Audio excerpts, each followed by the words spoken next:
બોડકદેવ વિસ્તારમાં 1,75,000 રૂપિયાની ડાયમંડની બુટ્ટી ચોરી કરનાર ઘરઘાટી મહિલાને પોલીસે ઝડપી લીધી છે.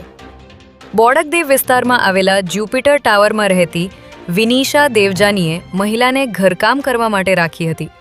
ત્યારે આ મહિલા નોકરી લાગી તે જ દિવસે 1,75,000ની કિંમતની ડાયમંડની બુટ્ટી ચોરી કરીને ફરાર થઈ ગઈ હતી.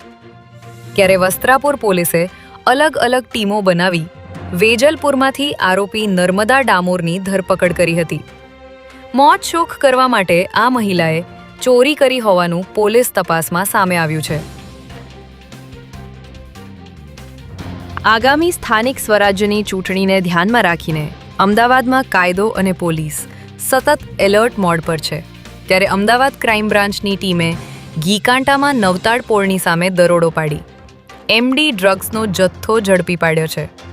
અહીંથી પોલીસે માલારામ દેવાસી અને અશોક કુમાર દરજીને ઝડપી લઈ તેમની પાસેથી 412 ગ્રામ એમડી ડ્રગ્સનો જથ્થો કબજે કર્યો હતો. આ મામલે પોલીસે 12 લાખ ઉપરાંતનો મુદ્દામાલ કબજે કર્યો છે. ત્યારે આ ડ્રગ્સ આરોપી કોની પાસેથી લાવ્યા હતા અને કોને સપ્લાય કરવાના હતા તે દિશામાં પોલીસે વધુ તપાસ શરૂ કરી છે.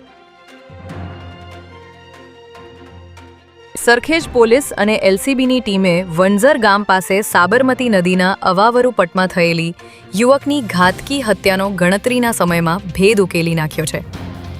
સરખેજ પોલીસને સાબરમતી નદીના અવાવરુ પટમાંથી સળગેલી હાલતમાં એક લાશ મળી આવી હતી. ત્યારે આ કેસમાં પોલીસે દીપક રાવળ, જીતેન્દ્ર ચુનારા અને કપિલ ઠાકોરને ઝડપી લીધા હતા. તપાસ કરતા જાણવા મળ્યું હતું કે મૃતક જાવેદ સિપાઈ પોલીસનો બાતમીદાર હોવાથી આરોપીની બાતમી આપી હોવાની શંકાએ તેની હત્યા કરવામાં આવી હતી.